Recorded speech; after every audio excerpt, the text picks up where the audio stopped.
Hello student, welcome back to my YouTube channel Medicator Pharma. Now we are here to introduce pharmacology. Pharmacology एक ऐसा series चल रहा था जिसमें हमने पढ़ा था एब्जॉर्प्शन का टॉपिक। एब्जॉर्प्शन का टॉपिक क्लियर होने के बाद हमने स्टार्ट किया था डिस्ट्रीब्यूशन।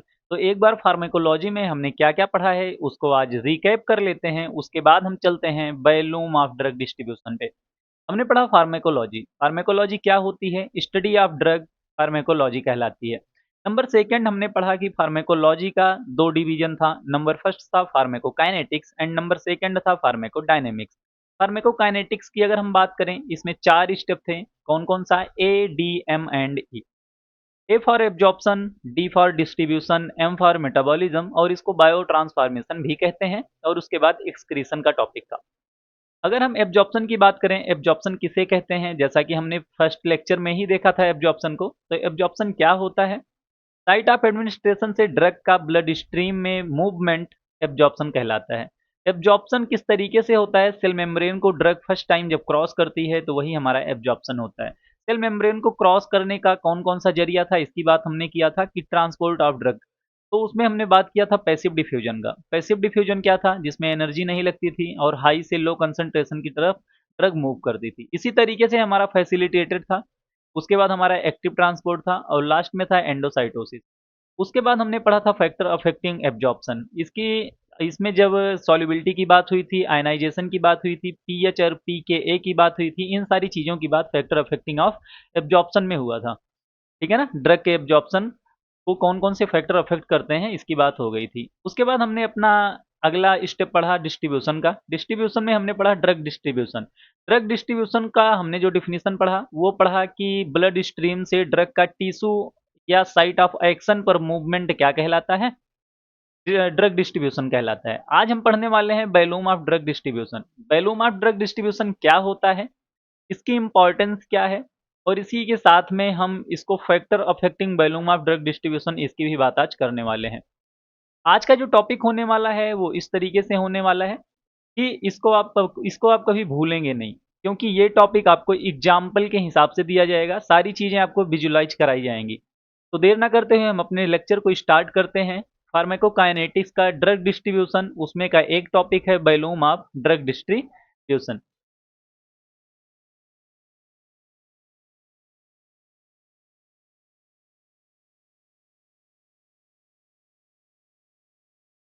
अगर हम बात करते हैं यहाँ पे अपने बॉडी ऑर्गन के सिस्टम की, बॉडी ऑर्गन के सिस्टम का मतलब क्या है, जब आप एनाटॉमी में पढ़ोगे तो आपको तीन चीज़ें वहाँ पे रियलाइज होंगी। सबसे बड़ी चीज़ क्या है कि हमारी बॉडी किससे मिलकर बनी होती है। कहीं ना कहीं जो हमारे बॉडी का बेस होता है वो सेल होता है, बट सेल भी किसी ना किसी चीज़ से मिलकर बने होते हैं। तो सेल के पहले जो होता है वो होता है केमिकल लेवल होता है ना। और केमिकल लेवल मतलब केमिस्ट्री। तो बायो को पढ़ना तभी इजी है जब आपको केमिस्ट्री आएगी, सिंपल सी बात है। अगर हम उसके बाद की बात करते हैं तो हमारा जो एक प्रकार से केमिकल लेवल होता है, केमिकल लेवल में हमारे केमिकल से क्या करते हैं, सेल को फॉर्म करते हैं। उसके बाद क्या होता है, सेल हमारा टिश्यू को फॉर्म करता है, टिश्यू हमारा ऑर्गन को फॉर्म करता है, ऑर्गन हमारा ऑर्गन सिस्टम को फॉर्म करता है और उसके बाद कोई ऑर्गेनिज्म बनता है, राइट। तो हमारा जो यहाँ पे लेफ्ट साइड में है वो एक ऑर्गन सिस्टम है जिसमें आपको दिख रहा होगा oral, oesophagus, salivary gland, mouth, liver, pancreas, gall bladder, small intestine, large intestine, appendix, rectum, anus. ये सारे बॉडी के पार्ट हैं जो क्या किए गए हैं, एक प्रकार से सिंथेसाइज कर दिए गए हैं, मतलब जोड़ दिए गए हैं, और जोड़ने के बाद हमारा एक ऑर्गन का सिस्टम तैयार हुआ है। इसके जस्ट बीच में एक आपको पाइप टाइप में दिख रही होगी ब्लू कलर का, जिसको हमने अपना नाम दिया है ब्लड फ्लो। और उसके जस्ट दाहिने तरफ हमारे कुछ ऑर्गन्स हैं जिसमें एक साइट ऑफ एक्शन है फर्स्ट, सेकंड जो है लीवर है और थर्ड जो है किडनी है। अगर हम यहाँ पे एब्जॉर्प्शन की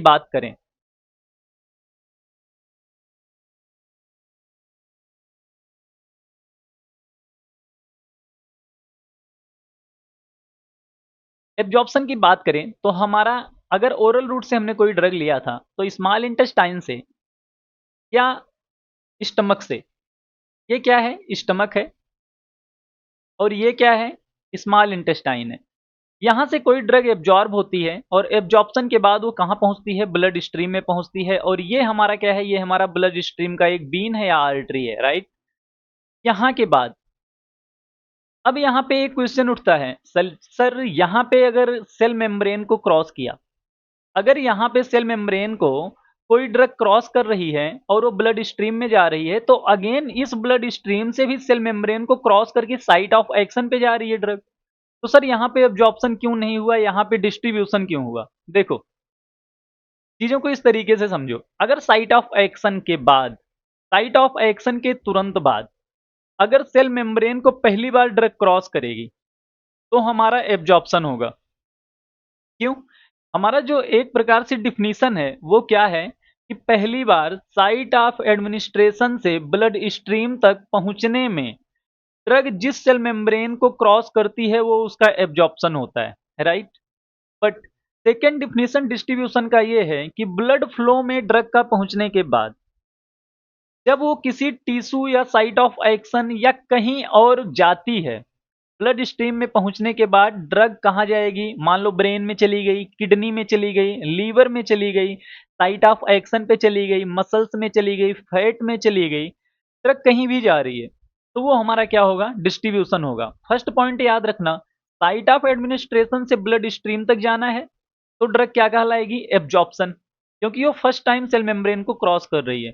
ब्लड स्ट्रीम के बाद वो टिश्यू में जाएगा, डिफरेंट टाइप के ऑर्गन्स में जाएगा, फैट में जाएगा, तब भी वो सेल मेम्ब्रेन को क्रॉस करेगा। बट दैट टाइम क्योंकि वो ब्लड स्ट्रीम से के बाद जा रही है किसी टिश्यू या फैट में, वो क्या कहलाएगा? डिस्ट्रीब्यूशन कहलाएगा। ठीक है, नाउ अब हम नेक्स्ट बात करते हैं। डिस्ट्रीब्यूशन को अच्छे से समझ लेंगे, डिस्ट्रीब्यूशन क्या होता है। दोबारा मैंने उस चीज को एक्सप्लेन कर दिया है जो पिछले लेक्चर में एक्सप्लेन हुआ था। नाउ नेक्स्ट हम बात करते हैं कि ये वॉल्यूम ऑफ डिस्ट्रीब्यूशन क्या है। अगर हम वॉल्यूम ऑफ डिस्ट्रीब्यूशन की बात करते हैं तो इसमें 4-5 टॉपिक्स हैं। जैसे definition of volume of distribution, ठीक है ना? वीडी का डिफिनीशन क्या होगा? इसका कुछ फार्मूला होता है क्या? इसका कोई यूनिट होता है? इसका कोई टाइप भी होता है क्या? क्या वॉल्यूम ऑफ डिस्ट्रीब्यूशन को कोई फैक्टर अफेक्ट कर सकते हैं? क्लिनिकल एप्लीकेशंस भी हैं क्या वॉल्यूम ऑफ डिस्ट्रीब्यूशन के? या इंटरप्रिटेशन ऑफ वीडी वैल्यू, मतलब वॉल्यूम ऑफ डिस्ट्रीब्यूशन का जो मान आएगा, मान लो किसी फार्मूले से वॉल्यूम ऑफ डिस्ट्रीब्यूशन का फार्मूला होता है और अभी वो बताएंगे हम कि वो फार्मूला क्या होता है, बट वो वैल्यू का क्या अर्थ है, अगर वो उतना वैल्यू आया है तो उसका क्या मीन निकालें, ठीक है ना? इन सारी चीजों की हम बात अभी करने वाले हैं। फिर हम बात करते हैं examples of drug with different VD, ठीक है ना? देखो, एक ड्रग की एक ड्रग मान लो आपने लिया, उसका वॉल्यूम ऑफ डिस्ट्रीब्यूशन कुछ और होगा, राइट? बट आपने दूसरा कोई लिया, उसका वॉल्यूम ऑफ डिस्ट्रीब्यूशन कुछ और होगा। तो कहीं ना कहीं जो हमारे बहुत सारे डिफरेंट टाइप ड्रग्स हैं उनका जो वॉल्यूम ऑफ डिस्ट्रीब्यूशन है वो क्या है? डिफरेंट है। इसकी बात हम करने वाले हैं। हाई और लो वीडी ड्रग्स की बात करने वाले हैं, कुछ ग्राफिकल रिप्रेजेंटेशन की बात करने वाले हैं, ठीक है ना? तो अभी लेट ना करते हुए हम स्टार्ट करते हैं अपने टॉपिक को, और जिसमें हम बात करने वाले हैं वॉल्यूम ऑफ डिस्ट्रीब्यूशन की। जैसे ध्यान से समझना इस चीज, definition of volume of distribution. Distribution, volume of distribution दो टॉपिक हैं। डिस्ट्रीब्यूशन का मतलब क्या है? नॉर्मल सा ब्लड स्ट्रीम से ड्रग का किसी भी बॉडी के टिश्यू में, फैट में, बोन में, ठीक है ना, किसी या साइट ऑफ एक्शन पे जाना, that is the called distribution, drug का distribution. But volume of distribution जो डिनोट किया जा रहा है वी से, वो क्या है? वो डिनोट किया जा रहा है वीडी से, वो क्या है? वॉल्यूम ऑफ डिस्ट्रीब्यूशन एक थ्योरेटिकल वैल्यू होती है, नॉट प्रैक्टिकल। प्रैक्टिकली इसको देखा नहीं गया है, बट एक थ्योरेटिकली वैल्यू माना गया है। इसमें क्या होता है? ड्रग का पता लगाया जाता है कि कितना अमाउंट ऑफ ड्रग हमारे ब्लड में रह गया है या कितना अमाउंट ऑफ ब्लड हमारे टिश्यू में चला गया है। उसका पता हम वॉल्यूम ऑफ डिस्ट्रीब्यूशन की सहायता से लगाते हैं। बात को समझना, हमारा ड्रग कितना प्लाज्मा कंसंट्रेशन में है, प्लाज्मा में है, समझ रहे हो ना? और कितना चला गया है टिश्यू में या किसी ऑर्गन में या डिफरेंट टाइप के बोन्स में, कहीं पे भी, बट ब्लड स्ट्रीम को छोड़ के वो किसी अन्य जगह चला गया है, ठीक है ना? ये हमारा वॉल्यूम ऑफ डिस्ट्रीब्यूशन हमको इस चीज को बताता है, ठीक है? अगर हम इसके फार्मूले की बात करें, इसके फार्मूले की बात करें, फार्मूला क्या है? प्लाज्मा में ड्रग का कंसंट्रेशन, वीडी इक्वल टू क्या है? प्लाज्मा में ड्रग का concentration. Drug concentration, right. And इसको हम भाग देंगे कितना, amount of drug in body.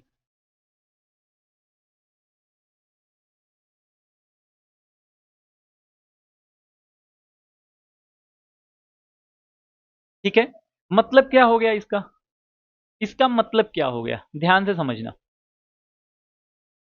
हमने क्या किया, हमने कोई ड्रग मान लो ओरली लिया है, लाइक हमने माउथ से ओरली लिया, इसोफेगस में जाके स्टमक में गया या स्मॉल इंटेस्टाइन में गया, और उसके बाद ड्रग एब्जॉर्ब होके ब्लड में चला गया।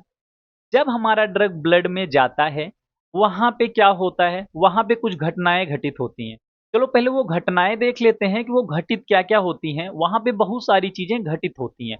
चलो हम उसको पहले एक बार रिवीजन कर लेते हैं उसका कि कैसे क्या होता है उसमें। देखो, मान लो हमारी ड्रग यहाँ पे आ गई, ब्लड फ्लो में आ गई। अब यहाँ पे बहुत सारी घटनाएं ऐसी हैं जो घटित होंगी। कैसे, हमारी जब ब्लड में ड्रग आई तो यहाँ पे कुछ प्रोटीन्स होते हैं, और उन प्रोटीन में दो प्रोटीन मुख्य होते हैं। एक होता है एल्बुमिन और दूसरा होता है alpha one glycoprotein. Alpha one glycoprotein, ठीक है। अब जैसा कि आप लोग देख सकते हैं कि हमारे जब हमारा ड्रग जो है वो ब्लड में गया है, तो वहां पे हमारे पास दो प्रोटीन्स मेनली होते हैं जो प्लाज्मा कंटेन करता है, प्लाज्मा लेके चलता है। अब बात करते हैं यार प्लाज्मा क्या है। ब्लड हमारा जो है वो प्लाज्मा से, है ना, डब्ल्यूबीसी से, आरबीसी से और प्लेटलेट से मिलकर बना होता है, जिसमें प्लाज्मा जो होता है वो 55% के एबव होता है, राइट। वो प्लाज्मा जो है वो प्रोटीन को कैरी करता है, और प्रोटीन के साथ में बहुत सारे वेस्टेज प्रोडक्ट को ही कैरी करता है। बट और क्या दिक्कत इसमें है कि प्लाज्मा हमारा जो है वो 92 से 95% वाटर होता है, समझ रहे हो। बाकियों में क्या होता है, बाकियों में हमारा प्रोटीन होता है, वेस्टेज प्रोडक्ट होता है। ये हो गई प्लाज्मा की बात। हमारा ब्लड किससे मिलकर बना है, प्लाज्मा से, प्लेटलेट से, आरबीसी से, डब्ल्यूबीसी से। प्लाज्मा क्या होता है, 55% के एबव हमारे ब्लड में क्या होता है, प्लाज्मा होता है। अब प्लाज्मा क्या करता है, प्लाज्मा जो है वो 92 से 95% वाटर होता है, और 5 से 7% क्या होता है, उसमें प्रोटीन्स होते हैं, ठीक है ना, या कोई वेस्टेज प्रोडक्ट हो गए, ठीक है ना, जो बॉडी बाहर निकालना चाहती है। एग्जैक्टली इस बात को समझना। अब क्या हो गया, उस प्रोटीन में जो प्लाज्मा प्रोटीन कैरी कर रहा है, उस प्रोटीन में एल्बुमिन और अल्फा वन ग्लाइकोप्रोटीन इंपॉर्टेंट है। हम इन दोनों प्रोटीन्स की बात कर रहे हैं, ठीक है ना। ध्यान से समझना, जब हमारा ड्रग इस वाले वेसल में, इस वाले ब्लड स्ट्रीम में पहुंचा, यहाँ पे प्लाज्मा प्रोटीन को कैरी कर रहा था। अब यहाँ से सेल मेम्ब्रेन से जब इस वाले स्टमक से ड्रग हमारा ब्लड स्ट्रीम में पहुंचा है, तो ये ड्रग क्या करता है, इस प्रोटीन से बाइंड कर लेता है। प्रोटीन से इस वाले बाइंड कर लेता है, इस वाले प्रोटीन से भी बाइंड कर लेता है। अब क्वेश्चन ये उठता है, सर कब ड्रग एल्बुमिन से बाइंड करेगा और कब ड्रग जो है अल्फा वन ग्लाइकोप्रोटीन से बाइंड करेगा। ध्यान से समझना, अगर जो ड्रग है वो एसिडिक है, उस केस में वो एल्बुमिन से बाइंड करेगा। बट अगर ड्रग जो है बेसिक है, उस केस में वो ड्रग अल्फा वन ग्लाइकोप्रोटीन से बाइंड करेगा, राइट। बट सारे ड्रग जाके किसी भी प्रोटीन से बाइंड नहीं करेंगे। मतलब समझना, जो लिपिड सॉल्युबल ड्रग्स हैं वो ड्रग जाके प्रोटीन से बाइंड करेंगे, बट जो वाटर सॉल्युबल ड्रग हैं वो ड्रग क्या करेंगे, वो ड्रग प्लाज्मा में ही रहेंगे, बट कभी वो प्रोटीन से बाइंड करेंगे तो कभी प्रोटीन से बाइंड नहीं करेंगे। बट लिपिड वाले क्या है, लिपिड वाले बाइंड तो करेंगे ही करेंगे, ठीक है ना। रीजन इसका ये होता है, एल्बुमिन पे पॉजिटिव चार्ज होता है, ठीक है ना। चार्ज होने की वजह से उसका कुछ भाग, कुछ पार्ट उसका चार्जेबल होता है, कुछ पार्ट चार्जेबल नहीं होता है। जो पार्ट चार्जेबल है वहां पे आयनाइज ड्रग जाके बच जाएंगी, जहां पे चार्जेबल नहीं है वहां पे जाके अनआयनाइज्ड वाली ड्रग बंध जाएंगी। लेकिन प्रोटीन बाइंड करेगा हर ड्रग को, ठीक है ना। बट अब उसमें ये, जब आप factor of affecting of distribution का पढ़ोगे ड्रग के डिस्ट्रीब्यूशन का, तो उसमें आपको एक चीज क्लियर होगी कि कौन कौन से ड्रग को प्रोटीन बाइंड करेगा और कौन कौन से ड्रग को प्रोटीन बाइंड नहीं करेगा। वो अभी आगे आने वाले लेक्चर में वो चीजें आप सीखोगे। अभी बस ये जान लो कि ड्रग जब एब्जॉर्ब होती है, ब्लड स्ट्रीम में जाती है, तो वहां पे प्लाज्मा प्रोटीन को कैरी करता है और उस प्रोटीन से जाके ड्रग बंध जाती है। अगर ड्रग एसिडिक मीडियम की है तो वो स्टमक से एब्जॉर्ब हुई है ना, तो वो क्या करेगी, एल्बुमिन से बंध जाएगी। अगर वो ड्रग बेसिक की है तो वो इंटेस्टाइन से, सिंपल सी बात है, इंटेस्टाइन से एब्जॉर्ब होगी, वो अल्फा 1 ग्लाइकोप्रोटीन से बंध जाएगी।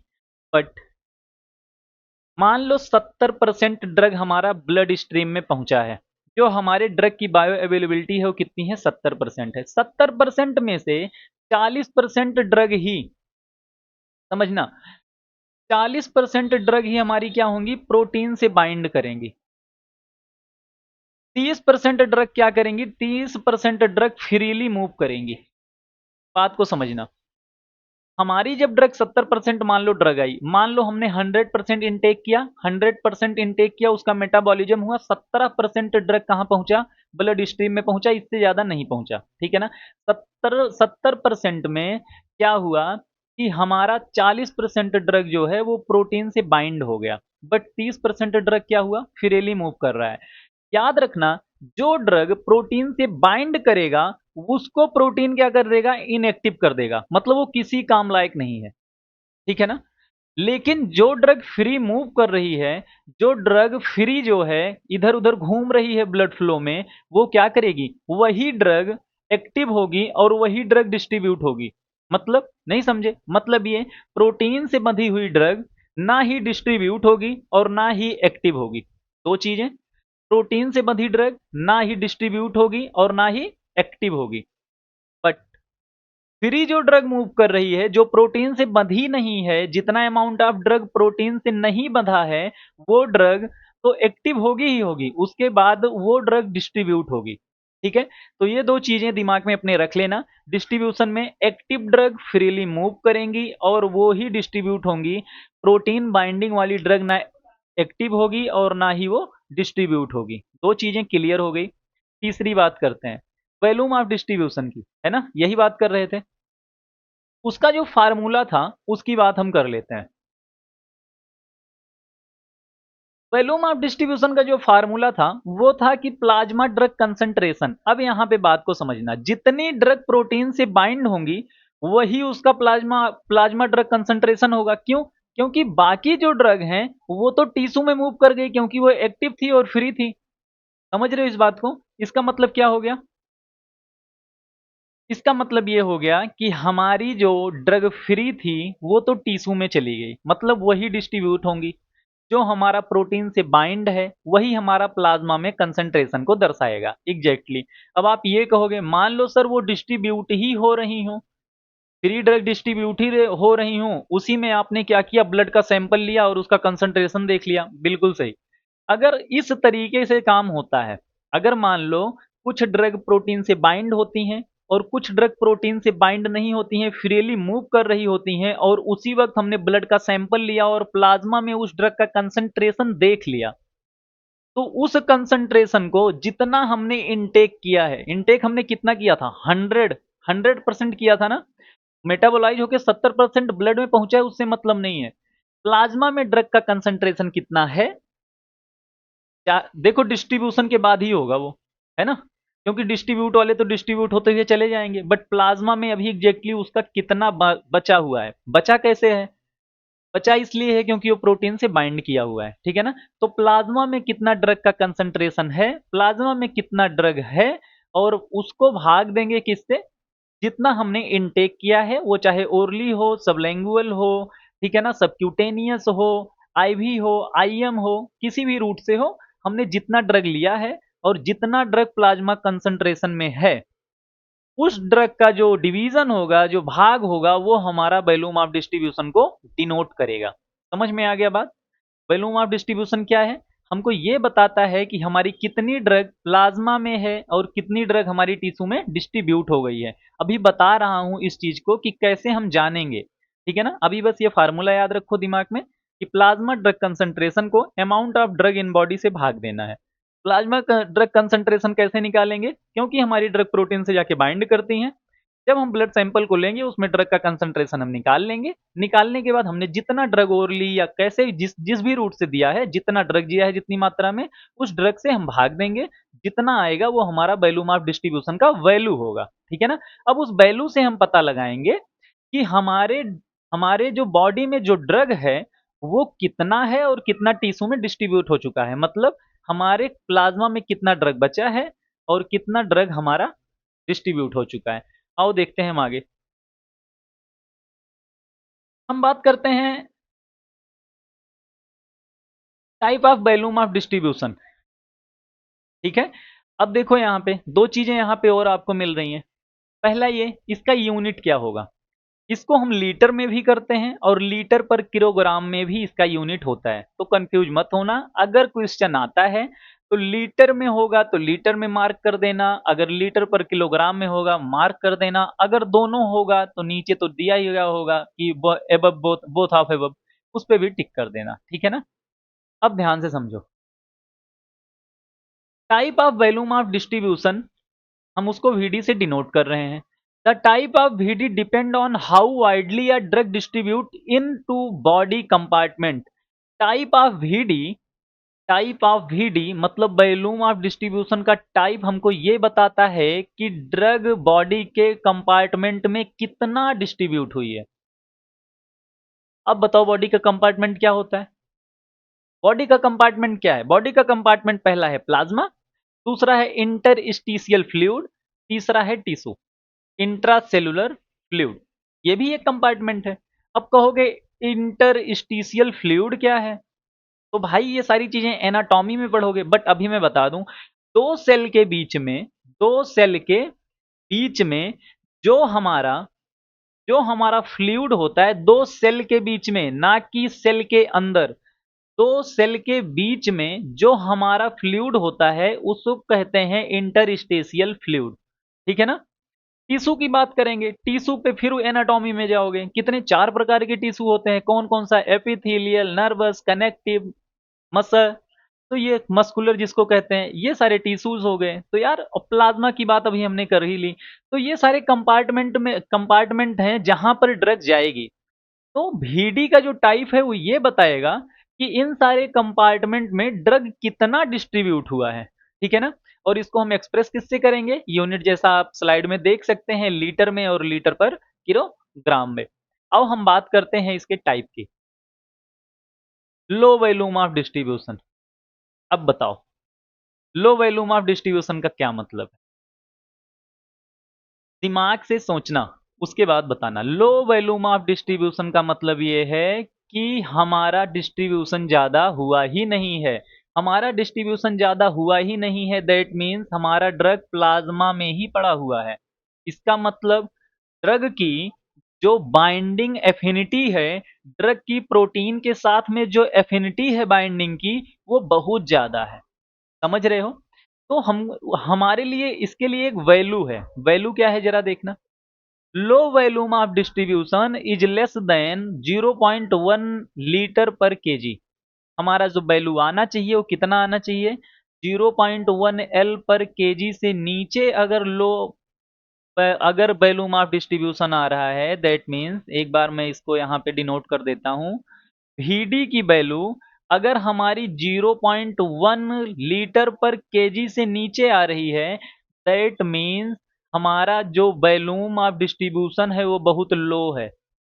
वैल्यूम ऑफ डिस्ट्रीब्यूशन का मतलब क्या हो गया कि हमारे जो ड्रग की डिस्ट्रीब्यूशन है ना वो बहुत ज़्यादा लो है, बहुत ज़्यादा लो है। कोई दिक्कत नहीं होनी चाहिए। पहला हो गया। ध्यान से समझो, drug remains mostly in the plasma intravascular compartment, approx volume 4 litre. ध्यान से समझना, हमारे बॉडी में प्लाज्मा जो होता है वो 4 लीटर होता है। समझ रहे हो? प्लाज्मा 4 लीटर होता है। हमारा ड्रग जो जाके बाइंड कर रहा है वो प्लाज्मा के प्रोटीन से बाइंड कर रहा है, राइट? इसका मतलब ये हो गया कि अगर 4 लीटर से नीचे आता है ड्रग, अगर ड्रग का वैल्यूम जो है उसकी वैल्यू जो है वो 4 लीटर के नीचे आती है, उस केस में क्या होता है, हमारा ड्रग जो है वो प्लाज्मा में ही है। ठीक है ना। जैसे एग्जाम्पल के तौर में देख लेते हैं, जैसे क्या होता है, जैसे हेपरिन। ये हेपरिन क्या है, इंपॉर्टेंट बात यही है, ये हेपरिन क्या है। हेपरिन एक ऐसा इंजेक्शन है जो एंटी कोगुलेंट है। एंटी कोगुलेंट का मतलब क्या होता है, एंटी कोगुलेंट का मतलब ये होता है कि ये ब्लड का क्लॉटिंग नहीं होने देता।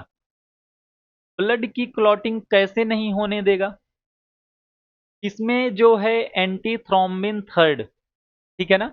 एनीवे इस पार्ट को थोड़ा सा स्किप कर दो, इसलिए क्योंकि अगर इस वाले पार्ट में चलेंगे तो हमारा लेक्चर और ज्यादा लेट होगा। अभी बस ये जान लो, हेपरिन जो है वो एक ऐसा इंजेक्टेबल इंजेक्शन है, ठीक है, जो क्या करता है, जो ब्लड को क्लॉट होने से रोकता है। अब ध्यान से समझना, ब्लड को क्लॉट होने से रोक रहा है, इसका मतलब ये है कि वो ब्लड में ही है। जब ड्रग ब्लड में रहेगी तभी तो उसके क्लॉट होने की क्षमता को रोक सकती है। दैट मीन्स क्या कर रहा है, हेपरिन ब्लड में ही है। ब्लड में ही रहने का मतलब क्या है, हेपरिन बहुत ज्यादा वाटर सॉल्युबल है, क्योंकि मैंने पहले ही बताया कि जब ड्रग जाएगी तो प्लाज्मा से रिलेट करेगी, बाकी ब्लड को छोड़ देगी। इन केस प्लाज्मा में प्रोटीन है, प्रोटीन से अच्छी तरीके से बाइंड कर रही है, इसका मतलब यह है कि हेपरिन ज्यादा वाटर सॉल्युबल हो गई। ठीक है ना। बात करते हैं वारफेरिन की, समझना बात को। हेपरिन जो है वो एंटी थ्रोम्बिन थर्ड के हिसाब से काम करती है, बट वारफेरिन भी सेम एंटी कोगुलेंट ही है, लेकिन ये पोटेशियम के पर काम करती है, के पॉजिटिव पोटेशियम पर काम करती है। ठीक है ना। तो अब जो ये एग्जाम्पल्स हैं, इससे क्या साबित होता है, क्या साबित होता है, अगर लो डिस्ट्रीब्यूशन है, low value value of distribution है, लो वैल्यू ऑफ डिस्ट्रीब्यूशन है, तो इसका मतलब ड्रग जो है वो ज्यादातर ब्लड में ही है, अभी ड्रग ज्यादा डिस्ट्रीब्यूट नहीं हुई है। अगर हम वैल्यूम ऑफ डिस्ट्रीब्यूशन का फार्मूला सोचें तो प्लाज्मा कंसंट्रेशन टोटल बॉडी का ड्रग। ठीक है। नाउ पहला टाइप क्या हो गया, लो वैल्यूम ऑफ डिस्ट्रीब्यूशन। ठीक है ना। इसमें क्या है, 0.1 लीटर पर केजी से नीचे होना चाहिए ड्रग। ठीक है ना। ड्रग का जो वैल्यूम है, जो वैल्यूम ऑफ डिस्ट्रीब्यूशन की वैल्यू है वो 0.1 लीटर से नीचे होना चाहिए।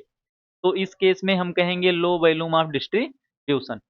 नाउ नेक्स्ट बात करते हैं, medium volume of distribution. Medium volume of distribution इसका क्या मतलब है, चलो इसका मतलब समझ लेते हैं। अगर ड्रग की वैल्यू, अगर ड्रग की वैल्यू, कौन से ड्रग की वैल्यू, वैल्यूम ऑफ डिस्ट्रीब्यूशन वाले ड्रग की वैल्यू की बात कर रहा हूं मैं, हमेशा याद रखना, अगर मैं ड्रग की वैल्यू बोलूं इसका मतलब यह है कि वैल्यूम ऑफ डिस्ट्रीब्यूशन की वैल्यू की बात कर रहा हूं मैं। ठीक है ना। अगर उसकी वैल्यू आती है 14 लीटर से 70 केजी तक, क्या 14 लीटर, कितना आती है 14 लीटर, अगर 14th लीटर आती है, मतलब 0.2 से 0.6 लीटर पर केजी के बीच में अगर जो वैल्यूम ऑफ डिस्ट्रीब्यूशन आता है, तो माना जाएगा कि ये मीडियम है। मीडियम का मतलब कुछ डिस्ट्रीब्यूशन तो अच्छे से हो गया है, बट अभी कुछ मात्रा में ड्रग हमारी प्लाज्मा में बची हुई है। समझ रहे हो बात को। इसका मतलब क्या हो गया, आओ थोड़ा इसको अच्छे से देख लेते हैं। Drug distribute into extra cellular fluid, मतलब ड्रग कहाँ चला गया, ड्रग चला गया एक्स्ट्रा सेलुलर फ्लूइड में, लाइक प्लाज्मा और इंटरस्टिशियल फ्लूइड में। मतलब क्या है कि अब ड्रग, अगर ड्रग के वैल्यूम की वैल्यू आती है 0.2 से 0.6, दैट मीन्स इसमें जो प्लाज्मा और इंटरस्टिशियल फ्लूइड्स हैं उसमें हमारा ड्रग अब जा चुका है। ठीक है ना। क्यों, क्योंकि हमारे जो एक्स्ट्रा सेलुलर फ्लूइड होते हैं वो कितने होते हैं बॉडी में, 14 लीटर तक होते हैं। तो इस केस में अगर 0.2 से 0.6 के बीच में वैल्यू आ रही है, मतलब ये है कि ड्रग अब कहीं ना कहीं पहुंच गया है एक्स्ट्रा सेलुलर फ्लूइड में। ड्रग की प्रॉपर्टी क्या कहती है इस पे, ड्रग की प्रॉपर्टी कहती है एक hydrophilic drug that can't enter cell easily. समझ रहे हो, मतलब समझ रहे हो, इसका मतलब ये है कि जो प्लाज्मा में, अब तक ड्रग प्लाज्मा में था, मतलब वो बहुत ज्यादा हाइड्रोफिलिक था। बट अब केस क्या आ गया है, अब मीडियम वॉल्यूम ऑफ डिस्ट्रीब्यूशन आ गया है। दैट मीन्स अब ड्रग जो है वो डिस्ट्रीब्यूट होने के लिए रेडी हो गई है। मतलब अब जो है, अब प्लाज्मा में ड्रग का कंसंट्रेशन ज्यादा आ गया, ज्यादा वॉल्यूम में आ गया। समझ रहे हो?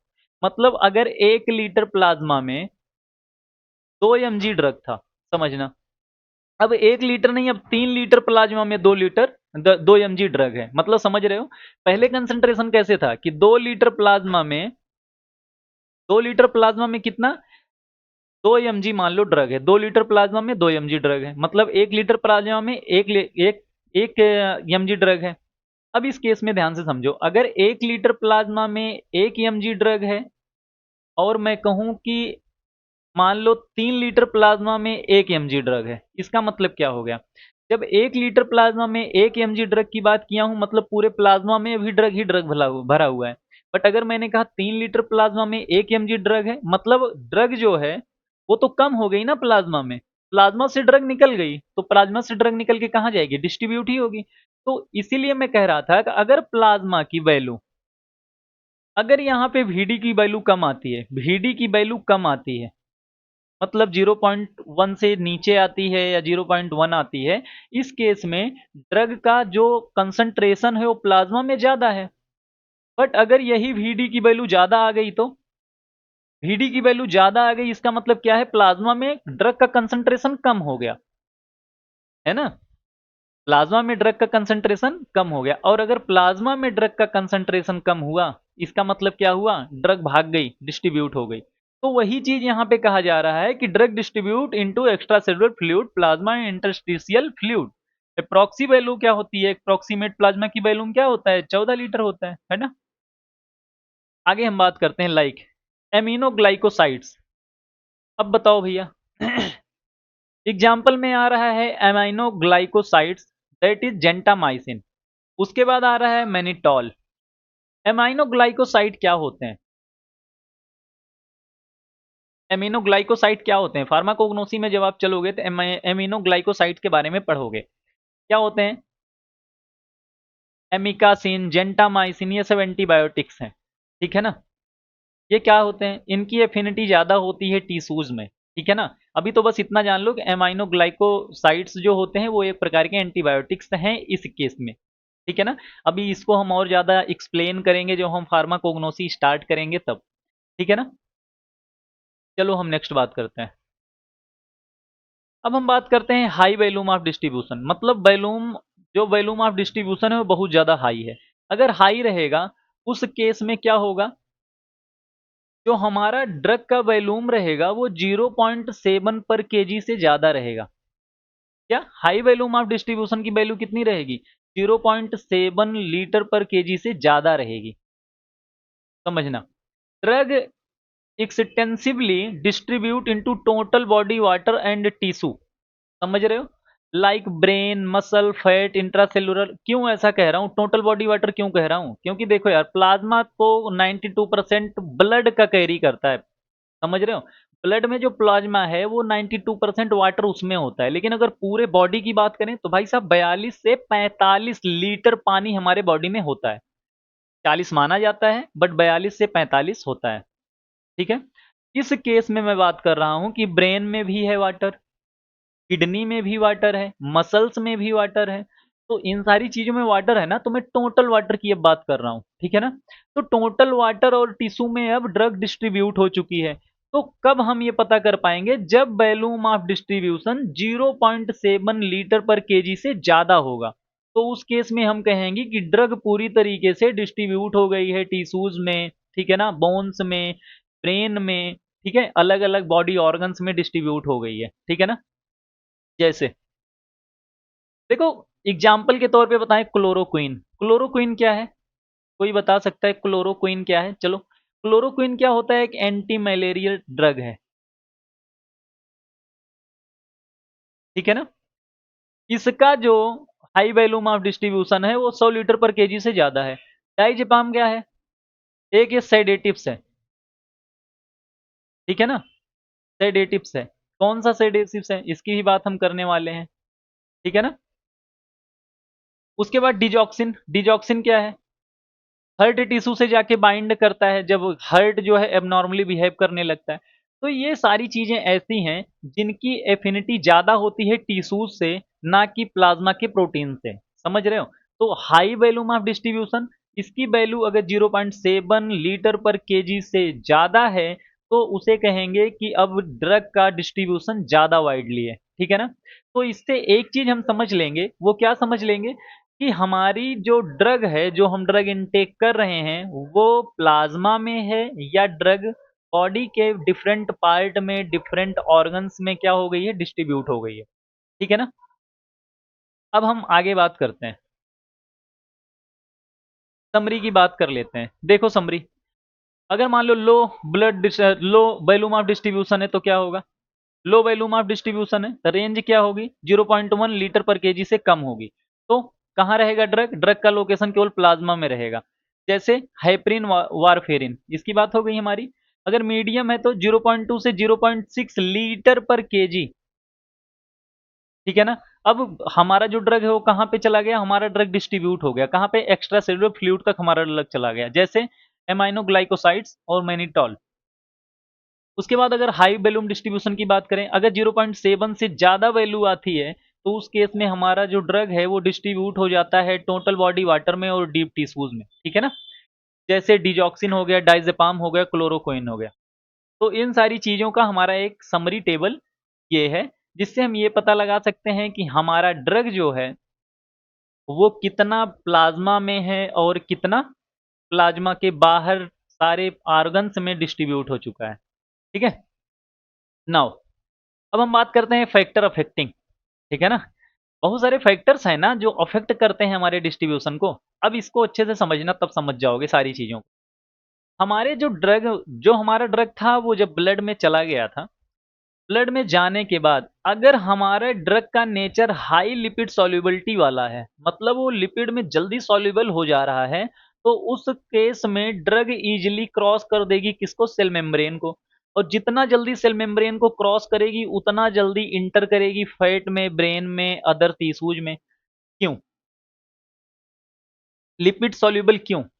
और अगर लिपिड सॉल्युबल नहीं है, वाटर सॉल्युबल है, तो क्यों नहीं? देखो, हमारी जो शुरुआत से ही बताते हुए आ रहा हूँ, हमारी जो सेल्स होती हैं ना, वो फास्फोलिपिड की बनी होती हैं, ठीक है ना? फास्फोलिपिड में क्या होता है कि वो अपने से करीबी, अगर वो फास्फोलिपिड है मतलब वो लाइपोफिलिक होती हैं, हाँ, लिपिड से, फैट से प्यार करने वाली होती हैं। अब उनको दिख गया भाई, सामने सामने उनके ही नेचर का बंदा दिख गया, वो पकड़ के खींच लिए। सेम वही हाल यहाँ पे भी है। Just wait.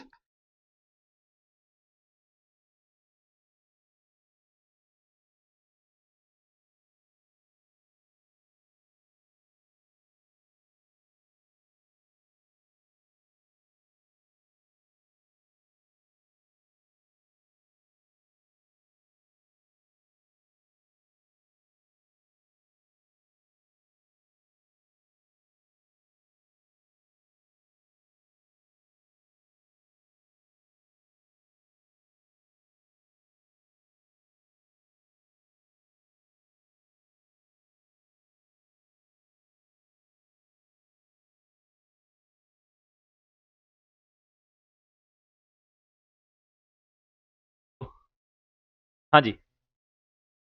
तो लिपिड सॉल्युबिलिटी की हम बात कर रहे थे, तो लिपिड सॉल्युबिलिटी में क्या था?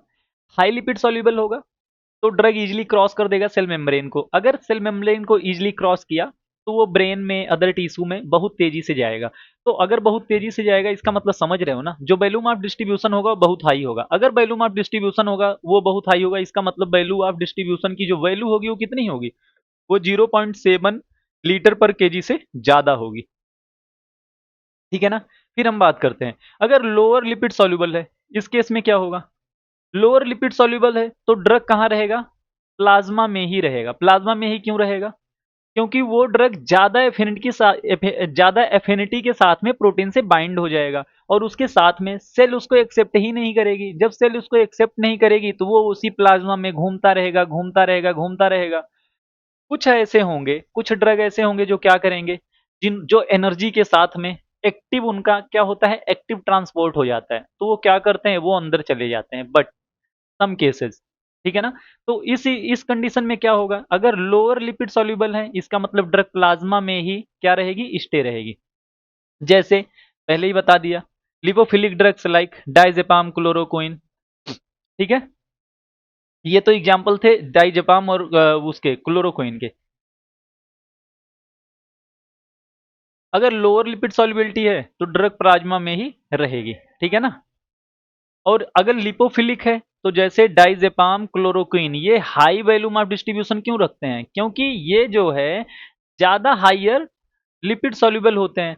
हाइड्रोफोबिक में अगर बात करें जेंटामाइसिन, हाइड्रोफिलिक वाले में क्या है, जेंटामाइसिन है, लोअर वैल्यूम ऑफ डिस्ट्रीब्यूशन है, क्यों है, क्योंकि ये वाटर सॉल्युबल ज्यादा है, ये प्लाज्मा में ही रह जाता है, ये डिस्ट्रीब्यूट ही नहीं हो पाता है, ठीक है।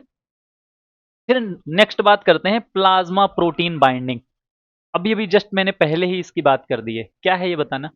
Only the free drug can leave the plasma and inter tissue.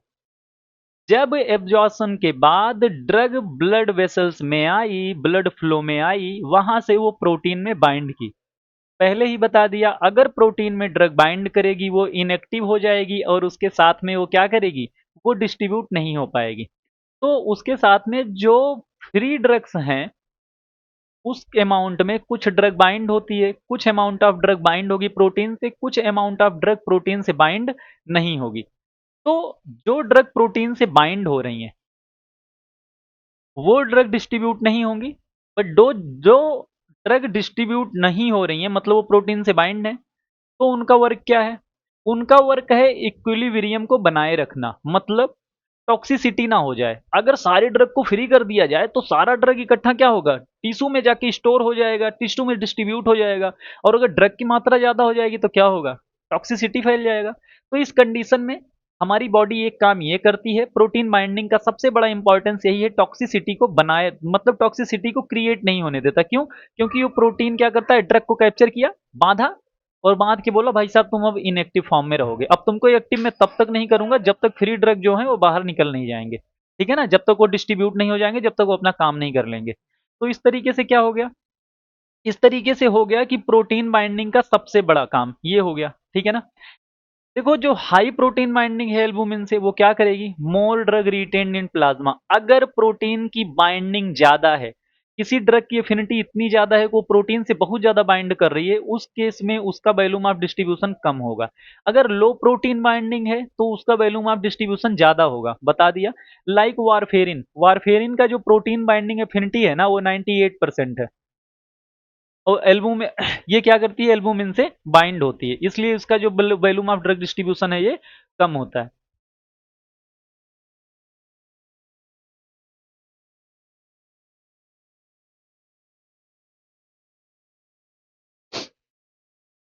फिर बात करते हैं किडनी डिजीज में क्या होता है, एल्बुमिन जो होता है वो लो हो जाता है। एल्बुमिन लो क्यों हो जाता है, बात को समझना। अगर हमको लीवर या किडनी डिजीज होता है तो उस केस में जो एल्बुमिन होता है इसका क्रिएशन कम हो जाता है, ठीक है ना। और अगर इसका क्रिएशन कम हो गया, अगर मान लो एल्बुमिन की मात्रा ही कम हो गई तो उस कंडीशन में क्या होगा, ज्यादा ड्रग फ्री मात्रा में हो जाएंगी ब्लड में, और ज्यादा ड्रग अगर फ्री मात्रा में हो जाएंगी तो ज्यादा इंक्रीज हो जाएगा वॉल्यूम ऑफ डिस्ट्रीब्यूशन, मतलब डिस्ट्रीब्यूशन ज्यादा होने लगेगा। और अगर डिस्ट्रीब्यूशन ज्यादा हुआ और ड्रग ज्यादा फ्री मात्रा में प्लाज्मा में पहुंची, प्रोटीन ने बाइंड नहीं किया, उस केस में यहाँ पे टॉक्सिसिटी होने की संभावना ज्यादा हो जाती है।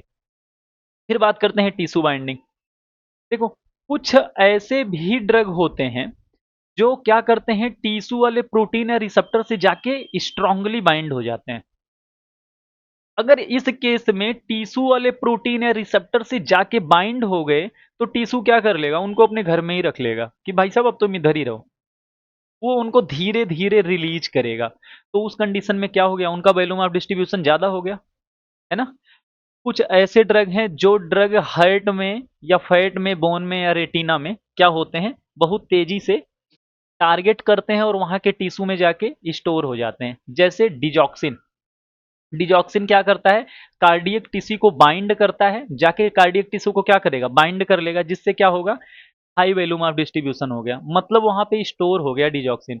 टेट्रासाइक्लिन की बात करें तो हमारा जो टीथ है जहाँ पे कैल्शियम होगा, समझ जाना, मदर डेयरी जो होती है वहाँ के जितने आइटम्स हम लेते हैं वो बोन में जाके कैसे लगती है, वहाँ पे कैल्शियम होता है, ये टेट्रासाइक्लिन होता है, ये जाके वहाँ पे स्टोर हो जाता है।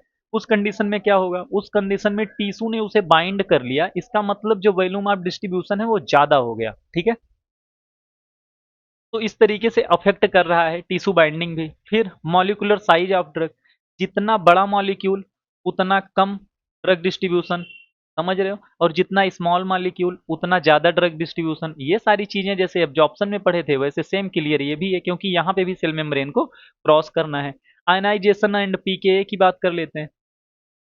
नॉन आयनाइज्ड ड्रग जल्दी लिपिड मेम्ब्रेन को क्रॉस कर लेंगी, और जल्दी लिपिड मेम्ब्रेन को क्रॉस कर लेंगी इसका मतलब क्या है, टिश्यू में जल्दी इंटर कर जाएंगी, इसका मतलब वॉल्यूम ऑफ डिस्ट्रीब्यूशन बढ़ गया।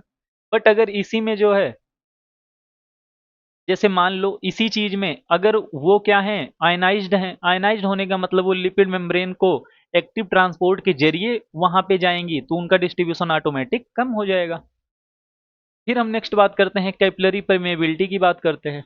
जो लो कैपिलरी वाले होते हैं, लो कैपिलरी वाले का मतलब समझ लेना, जितने भी लीवर स्प्लीन किडनी ये सारे हैं ये सब लो कैपिलरी वाले हैं। बट बात करें ब्रेन की, समझ रहे हो ब्रेन क्या है, ब्रेन में जो है ब्लड ब्रेन बैरियर होता है, वो आसानी से किसी भी ड्रग को अंदर नहीं जाने देता है, ठीक है ना। और अगर चला गया तो टिश्यू क्या कर लेता है, उसे स्टोर करता है। तो जो ब्रेन की जो है ब्रेन ब्लड बैरियर जो होता है या ब्लड ब्रेन बैरियर जो होता है वो रिस्ट्रिक्ट करता है, ठीक है ना। वो रिस्ट्रिक्ट करता है किसी ड्रग को जाने के लिए अंदर। तो अगर वो रिस्ट्रिक्ट कर रहा है मतलब उसकी कैपिलरी परमेबिलिटी बहुत कम है। अगर परमेबिलिटी बहुत कम होगी मतलब वो डेंस होगा, है ना। अगर परमेबिलिटी कम मतलब डेंस, अगर ज्यादा डेंस है तो उसमें मॉलिक्यूल जा नहीं पाएंगे अंदर, अगर मॉलिक्यूल अंदर नहीं गए तो वॉल्यूम ऑफ डिस्ट्रीब्यूशन कम हो गया। बट अगर लूज कैपिलरी है तो उसमें जैसे लीवर स्प्लीन हो गया, उसमें क्या होता है, उसमें ड्रग इजीली इंटर कर जाता है, क्योंकि उसकी कैपिलरी और परमेबिलिटी क्या होती है, ज्यादा हाई होती है। अब आगे बात करते हैं, आगे इसमें सबसे बड़ी बात, सबसे बड़ा पॉइंट इसमें क्या क्या आया है उसकी बात हम कर लेते हैं।